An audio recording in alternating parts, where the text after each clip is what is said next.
Hello world! Curses of madness be upon you all for live fighters. With the Broken Ghost and the first ship bringing Ash right into the core of the Apex Legends story, I am fully prepared to accept a fellow ice cream lover as our next legend.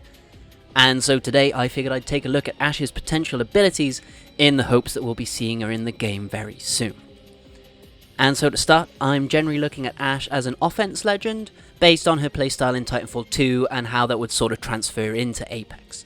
Several of these ideas I'm going to bring up also stem back to abilities from Titanfall, but there are a few ideas here based on more sort of modern revelations and story theories as well.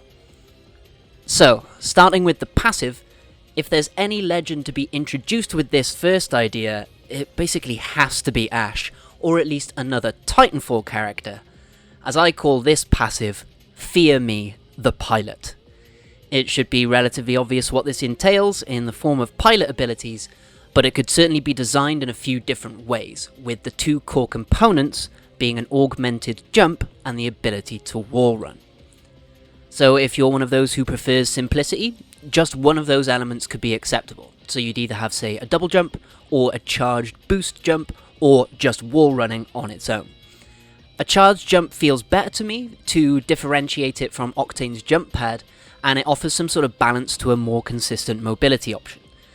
Having either kind of augmented jump would also allow Ash to wall run much more easily if you did use both of these elements, but the charged boost jump could fit better to sort of balance out the power of the mixture of the two, and would push you to charge the jump while riding a wall, again helping to balance out that consistent mobility.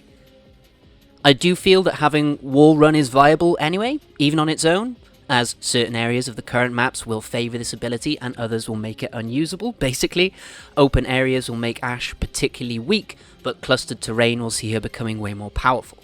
And I think that's kind of a fair balance to strike for wall running as a legend ability all told.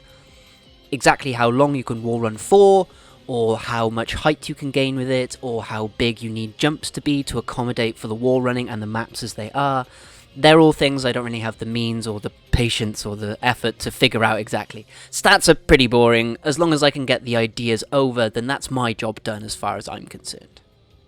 So, from there I'll move on to my other passive idea, and this one relies much more on theory and the current storyline, and I'm not entirely sure how it would work mechanically. But I call this passive Ashes to Ash, Ash to Ashes. And it relies on the idea that Ash has been scattered across multiple dimensions, with her reassembly in the Broken Ghost giving her access to a similar kind of multi-dimensional view as Wraith.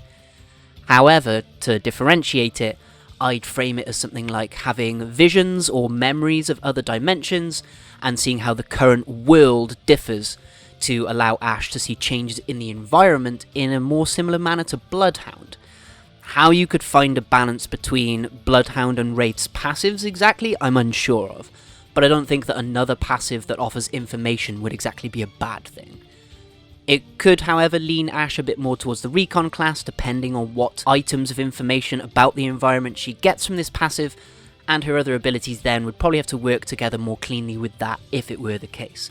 That's not exactly how I'm designing this kit, so you could work this sort of multi-dimensional idea into something more aggressive, maybe something that allows her to phase through walls, for an example, another mobility tool where she briefly steps into a dimension where the wall doesn't exist, something like that, but that would then require you having to do something more particular when you come into contact with a wall, like sliding through it maybe, so you keep normal movement and collision with terrain as normal as possible. That's jumping maybe a little too far into that, and it's maybe a little too similar to Wraith, so let's move on to the tactical abilities, with my first idea being the Vortex shield, translated from the Titans in Titanfall that can use this ability, and it's an ability that Ash apparently has a modded version of in the Titanfall Assault RTS game. The basic idea is a shield that catches enemy munitions and then flings them back on command or at the end of the channel, say. Again, stats I'm not really fussed on, but I think there's a discussion to be had regarding whether the shield should work from a resource or on a cooldown, and then how much damage it'd be able to sustain in each use.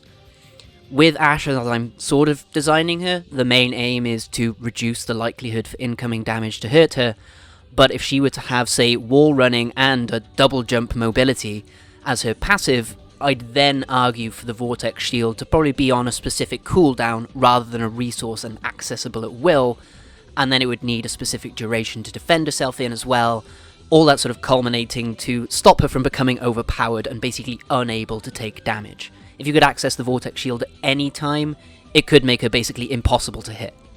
But, as with the original Vortex shield, I do think they'd be missing a trick if it didn't shoot the ammo back at enemies. But you could lower the power of that ability if necessary by having the ammo court add to your ammo stores or replenishing your shields or something instead. These are all elements you can alter to stop this ability being way too much, but the overall idea of a shield that catches ammo and throws it back is one that I feel fits Ashe for one, and it definitely fits the idea of a mobile offensive legend pretty well as well. But as we've just had the first ship specifically give Ashe a sword, you know we've got to play with some of those Ronin abilities next. Whether this comes in the form of blocking damage to reduce its effectiveness, or potentially jumping up to Overwatch's Genji sort of territory for a deflect style channel, the sword could obviously be used to increase Ashe's survivability, or even a different way to redirect incoming damage, see? But, as this could again make her too survivable, looking at her very sort of aggressive style of Titan combat, we can find a nice multi-purpose tool in the Arc Wave. This could work almost like a vertically oriented thermite grenade, likely spanning a much longer distance as you'd always be casting it from Ashe's position, and it would be much easier to balance on a cooldown than the Vortex shield or any kind of sword blocking and deflecting, as all those need some kind of max damage capacity and other complex statistics to balance around. The Arc Wave itself is pretty simple, it's just an extra source of damage basically. It could have some other properties beyond that, like a slow or maybe some kind of like tracking indicator, but that again would probably lean Ashe more back towards that Recon Legend territory, which isn't exactly what I'm aiming for. To stick more with offense, you could also look at a sort of phase dash if you were to go with the whole multi-dimensional shtick again, but that, as with the wall phasing, would likely invalidate Wraith pretty hard, and her and Ashe are similar enough as they stand, so I'd rather that wasn't the case really. A sword strike dash a la Genji again could maybe work, but that again could be too much mobility and free damage for the kind of game that Apex seems to want to be, especially on top of maybe wall running, maybe a double jump, all that sort of stuff. So, for my final idea for a tactical ability, I'd again look at the Arc Wave or the Thermite-esque projectile I already mentioned, acting exactly as I stated already, but the difference will come in the lore, and this will tie into some things as I go forward now. The lore behind it, instead of being just an electric slice that travels along the floor, it'd be that Ashe's sword is actually a magnetically compressed collection of metal filings or ferrofluid, which would allow her to separate and control the fragments or the fluid itself individually or as a single mass. And the reason I bring this up last, because as an ability, it would just work like the Arcwave thing. She slices at the floor, and then tiny metal fragments will slice up from where the line is left. That's pretty simple.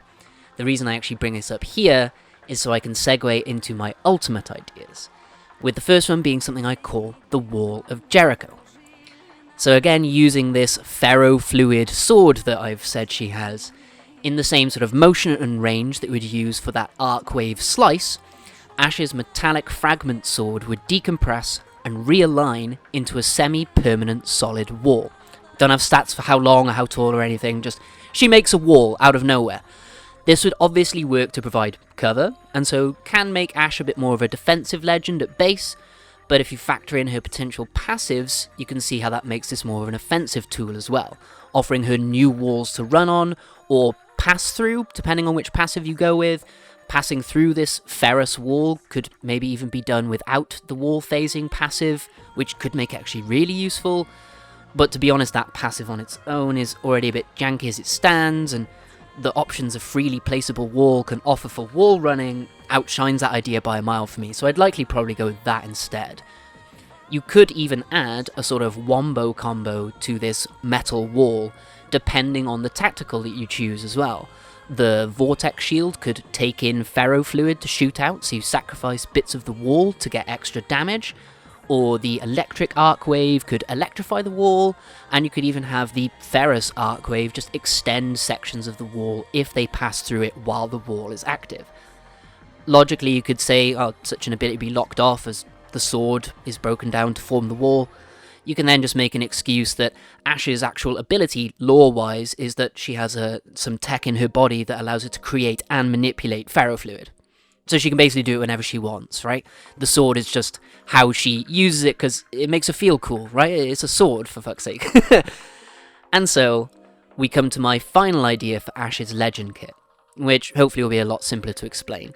And to me, this one fits the sort of highly mobile playstyle that she should encourage, with her ultimate being the release of a jump tower. This again sort of fits the general pilot theme, and is an ability that should fit into the game really easily as it is, offering another strong team repositioning tool that can also synergize with Ash's other abilities like the wall run or the boosted jump, and even offers extra options to characters like Mirage, who gain certain benefits when skydiving. But with that, I think that's all the ideas I really have for Ash's kit, in the eventuality that she does become a legend. Like, will she do so at Blisk's request? Or will she do so to stay close to her new bow? Is she gonna take Viper's old Titan and use it to terrorize us match to match, ignoring all of our pleas for her to become a legend? Like, only time will tell. And there shouldn't be too much of that before we actually get to find out. A mid-season legend in Ash would really shake things up, and she could be like a huge love letter to the Titanfall fans as well. Never mind how she could help us progress the story in and out of the arena. With that, I really hope you enjoyed these ideas. Let me know what you think her legend abilities could be down in the comments, and hopefully we'll find out soon enough if we're right or not. Thanks for staying with me, friends. I've been Euclidean Vision, the emotional support.